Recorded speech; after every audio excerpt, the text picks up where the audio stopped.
Hey Sudbury, Dave Kurt, broker of record with Lake City Realty, coming at you with another episode of the Sudbury Real Estate Podcast.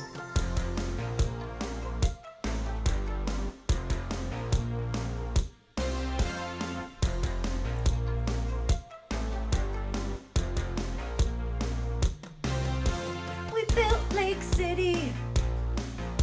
We built Lake City on rock and soul. Built Lake City. We built Lake City on rock and soul. I say this every week, but I just love my time that I get to share with you guys. Spend 15 minutes or so on the mic, just chat about what's going on in the Sudbury marketplace, what's my thoughts, what's going on in my personal life for those that give out even two cares about what I'm up to on a weekly basis. But again, just want to say first and foremost, thank you for spending the time with me. But as I sat back and I kind of gave some thought to what I wanted to chat about this week, it was like shorter nights and cooler mornings. That's kind of been the theme of it for me over the last little bit. And I remember sitting on my deck this morning with my cup of coffee in my hand, making some notes about what I wanted to chat about. There was literally steam rolling off the lake. And as much as these are all signs that the summer is slipping away, I absolutely love this closing chapter of the summer months. It just feels different than the rest of the summer, and it's like, sure, it's sand that's slipping between our fingers, but it just also feels so awesome. I love a cold night going to bed. I love that cool, crisp morning. So I get excited about every single time of the year, but this time especially, this like 2 week span that we're gonna have before school kicks into gear and things like that is one that I'm truly enjoying. This week on my family front, it's been extra busy in the best possible way. A lot of people that follow me know that family is one of the most important things in the world to me, and getting involved with my kids is definitely one of the things that I hold dear and I prioritize. This week we had the end of soccer though, so I've been coaching soccer with my brother-in-laws with all of the cousins coming together and play with the soccer teams this year, which has been awesome. But it's so welcome to see that soccer ends. But we've also been in a hockey camp with my two older kids this week. It feels like very eerily like some foreshadowing of what my next 5 or 6 months is going to look like. Spending time at the rink. I know I didn't enjoy thoroughly, but the actual waking up and being at the arena, 7 a.m. Saturday and Sunday every single weekend last year. Being there for all 3 kids and then coming home, just trying to fit that in my schedule. But at the same time, I got to coach 2 of my kids, the hockey teams. I got to sponsor one last year. I'll probably sponsor 2 of the teams this year and try to coach 2 or all 3 of them this year. It just feels different and it feels right. And we work so hard to get to this point in our lives that we can kind of enjoy things with our family and those around us. And I kind of feel like I'm getting there in life. I don't know if that's success or whatever that looks like, but I just absolutely love every minute of it. I wouldn't picture myself doing anything different. And as we kind of get the feel of, lacing those skates up and going to those hockey rinks again, it feels eerie, but it feels amazing at the same time. On a national level though, there was a few big reports that came out this week, and I really tried to focus in on some of the macro economic factors as well as some micro ones, but really the macro, what's going on the global scale, how's that going to translate into what's happening on the real estate numbers in Sudbury. The first one that the report that I really gave some credence to this week was the July 22 inflation numbers that came out.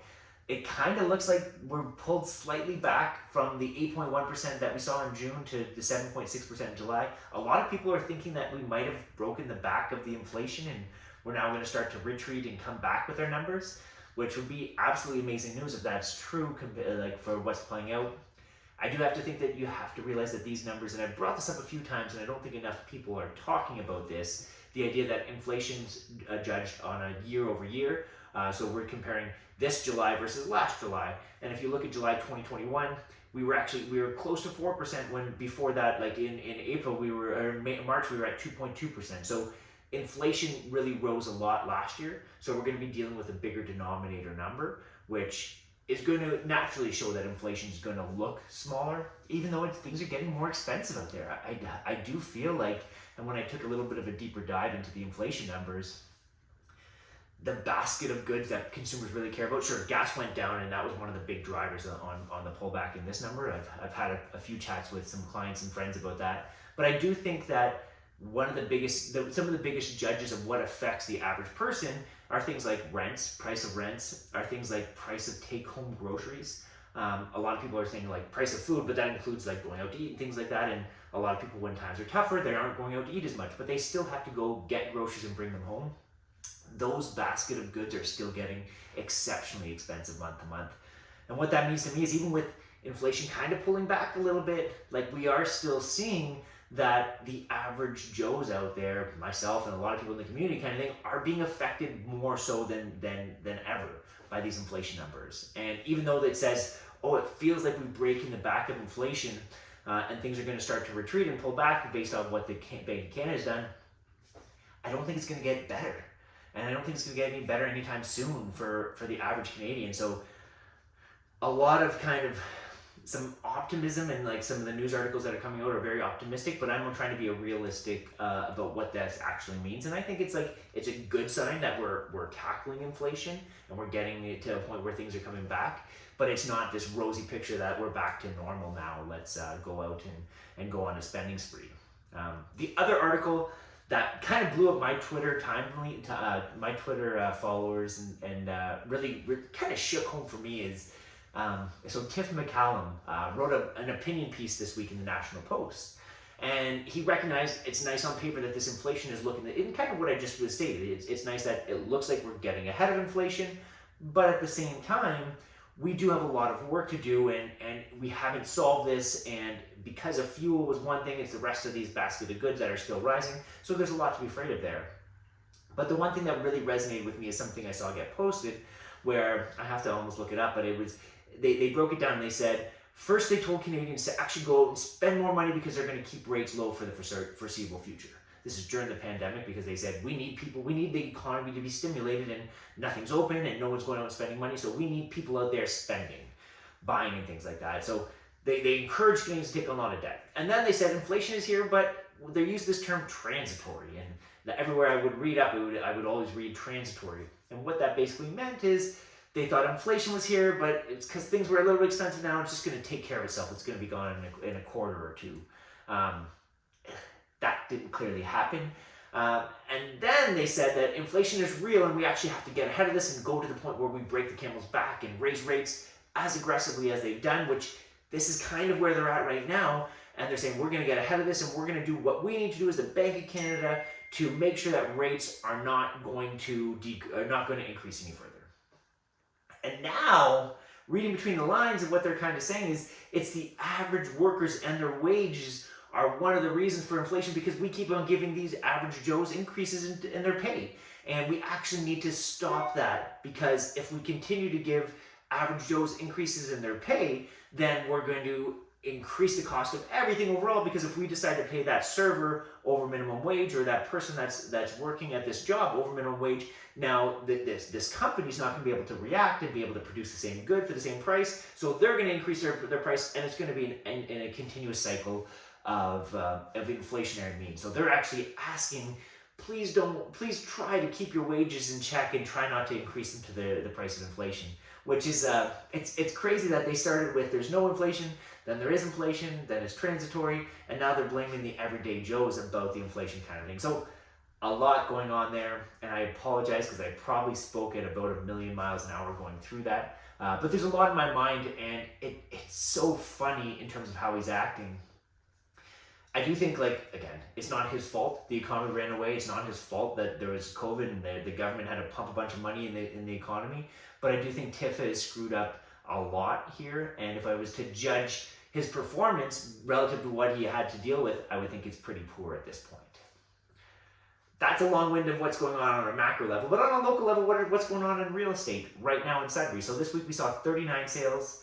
We had 21 conditional deals. That 39 sales is compared to 44 sales last week, so we actually dropped about 5 sales. 17 of those 39 sales happened in multiple offers, so just over 40%. 61 new listings to replace those 39 sales, and a total listings of 256. That's again a drop of 259 from last week, but that sizable gap continues to remain between new listings and sales. But again, looking at that total listings available, that continues to pull back slightly every week. And those that follow me know that I made that big bold prediction that we're going to increase to the point where we hit 300. I've been proven wrong, especially over the last month or so on that. But what are my 5 takeaways from the week? Let's jump right in it, guys. Takeaway number 1. As summer comes to a close, there's an odd feeling in this market. The numbers are showing us that there are more new listings than sold every week, and multiple offers are down again. 40% is pretty low compared to where we've been. The Bank of Canada interest rate hikes and the stories in the media of the crumbling real estate market continue to put downward pressure on the marketplace, I think.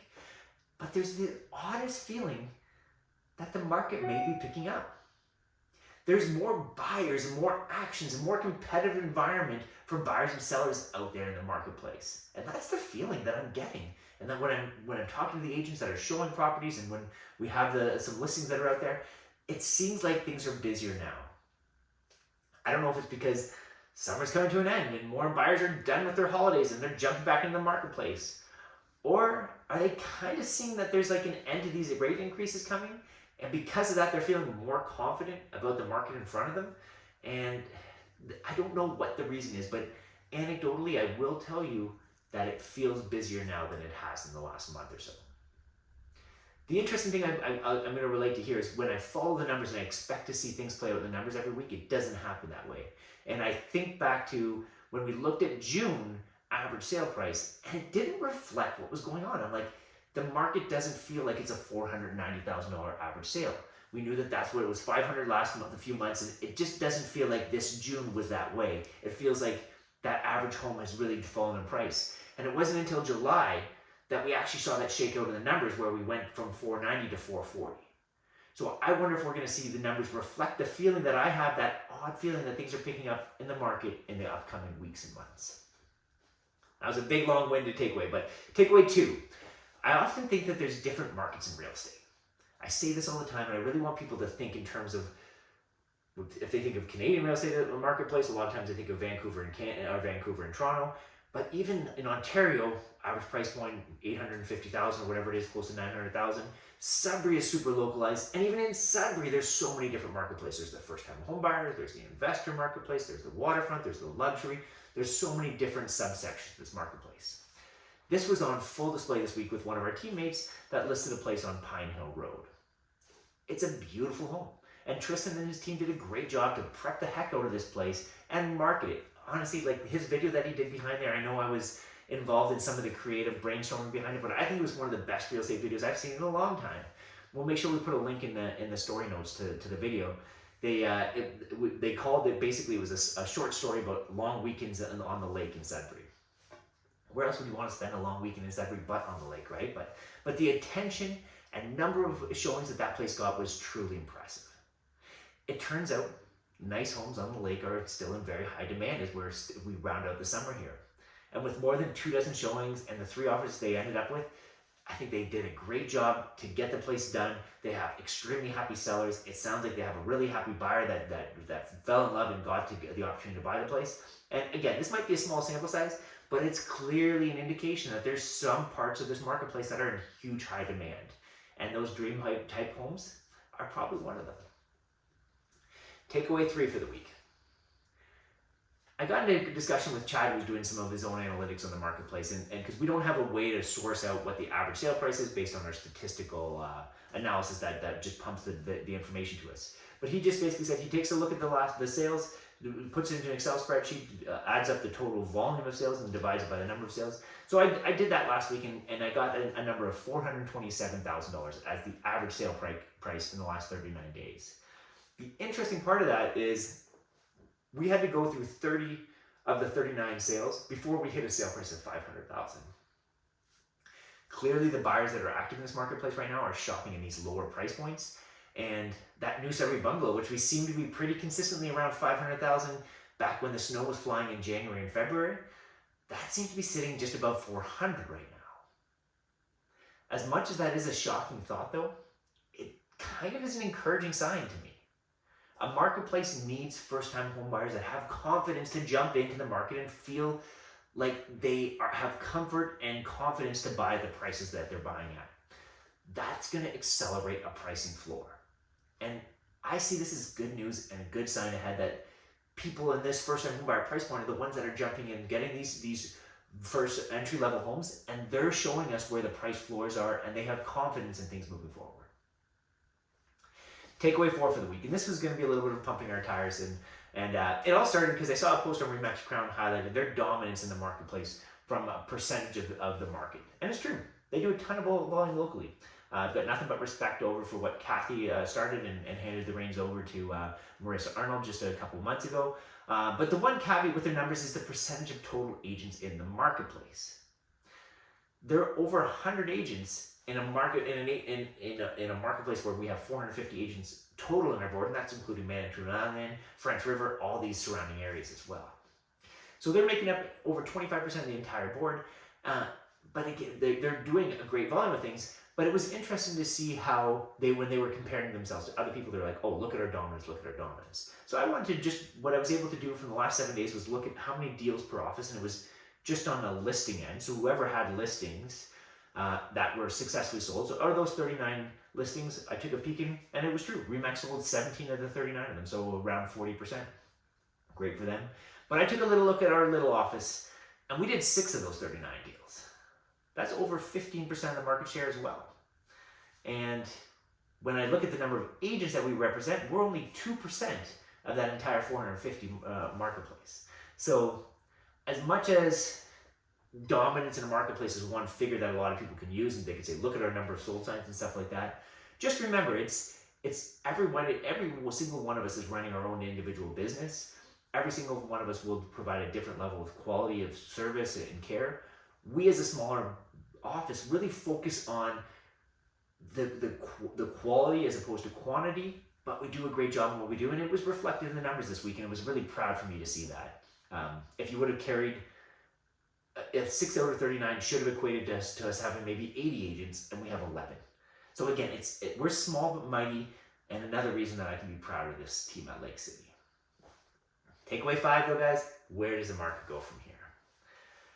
I've talked about this in the past, and my feeling about the market will continue to pull back until the Bank of Canada is going to be finished with the rate increases. This is the point I've been hammering home to you guys, and I said, be aware, we know that the Bank of Canada is going to increase again in September, whether it's 0.5 or 0.75, and they could continue to increase again beyond that. But right now, I think that prices were going to continue to fall until we hit that breaking point. The rationale I was using for the prices falling is that when the Bank of Canada finishes with the rate increases, it's at that point that buyers are going to have confidence in the marketplace.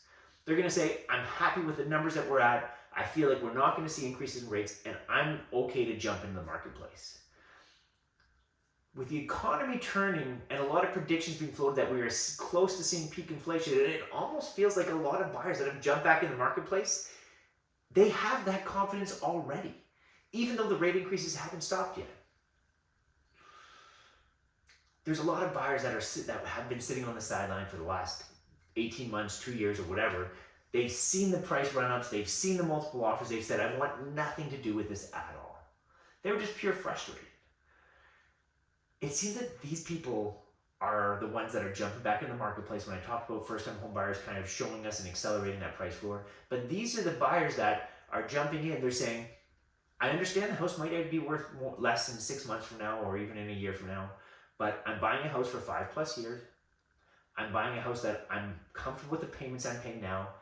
Just as a little caveat to that, I hope that they're projecting even an increase in payments, because we know that the BOC is going to continue to increase rates. But I'm buying a house that I can see myself into the long term. And this is kind of big positives for our marketplace. As I talked about earlier, these are the kind of things that are going to accelerate that discovery of a price floor in the market. And I could be wrong, but I think we're getting close to what's going to be the bottom for our local marketplace. A lot of people are seeing this as a buying opportunity, not something to be afraid of. A really interesting side note is that Blackstone Investment Group, who are basically a North American investment company, they've actually disclosed this week that they're putting together a fund of $50 billion to scoop up cheap homes during what they see as a buying opportunity. Again, I might be more bearish, which is kind of a negative, or more realistic than most agents that are out there. And I think that this economic downturn is going to take a few years to cycle through the economy. I don't think if I was a purchaser in the marketplace, an investor, I wouldn't be buying and factoring in price appreciations in our local marketplace at all. at least for the next couple of years. But I think that we're seeing this as a great time to buy. If you like the house, if you like your payments, and you want to be there for the long term, jump in. Trying to time the marketplace is nothing but a fool's game. Well, that's my big bold predictions this week, Sudbury. Thanks for listening for that last 15 minutes or so, whoever decided to stay with me. If you have listened to me for this entire time, please like, share, pass this podcast to somebody out there in Sudbury, and maybe I can get one more ear on me every single week. So thank you for spending the time with me, and we'll see you next week, Sudbury.